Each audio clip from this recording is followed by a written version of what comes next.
So boom, this is what happened. I took a half a yard of some purple faux leather alligator print fabric and I made a little magic.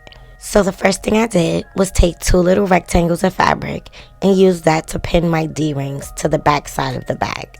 Then I'm going to take the front side of the bag and put them right sides together and sandwich the D-rings in between. And you're going to do this 2 times because you need an outside and a lining. I'm also going to pin the bag flaps right sides together as well. Once everything's pinned together, we're going to pull out Trixie and get the sewing. I did a straight stitch along all those pins. I also want to make sure I mention, make sure you sew here or you will have to go back and sew it later. But yeah, I did a straight stitch along all those pins, and you're going to want to make sure once you're done stitching, you clip the curves around all the curved edges. Once you're done doing that, you're going to take the bags right sides together. So the outside portion is going to be inside out and the inside portion is going to be right side out. You're going to stick it inside each other and sew only along the opening of the bag. Make sure you don't sew around the entire perimeter or you won't be able to flip it right side out. Make sure you clip the curves around all the curved edges. Once you flip it right side out, you're just going to do a top stitch to make sure that it stays nice and flat along that edge that you just secured. I'm going to do a little phone check real quick, make sure it fit, and then we're going to move on. I'm going to take my 2 clasps and sandwich them right sides together with one side of the bag flaps and the back side of the bag. And I'm going to do a straight stitch along those pins. Make sure they're right sides together. Once that's done, I'm going to flip it right side out and do a top stitch along the stitching that I just did. Now I need to secure the inner side of the bag flap or the lining side. So I'm going to fold under the raw edges and pin those down.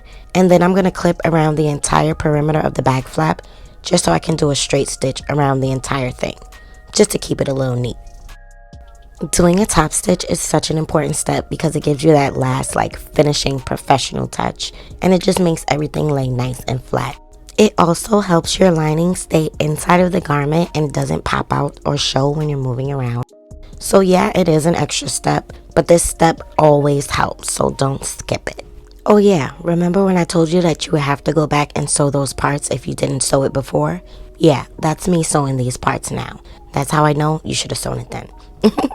Then I took a 3-inch piece of fabric that was the length of my leg, and I did a straight stitch to make a little tube. And then I struggled forever to flip it right side out. And you guys, if you like it, don't forget to hit that like button. If you love it, don't forget to hit that subscribe button, just so I know what's going on, because I'm nosy and I want to know what's up. So what's up? Pretty please, with sugar and spice and everything nice. But anyways, once I finally got that tube turned right side out, I did a top stitch around the entire perimeter just to make sure it was nice and flat.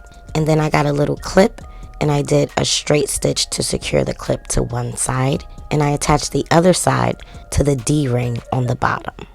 And then I just grabbed another little scrap of this fabric so I can make another little strap. I did the exact same thing as the other one, struggled to flip it right side out, and then did a top stitch around the entire perimeter. This strap is only 2 inches long because I only needed it to secure the end of the clip to the other side of the D-ring. And with that last step, this bag is done, and that's on period, sis.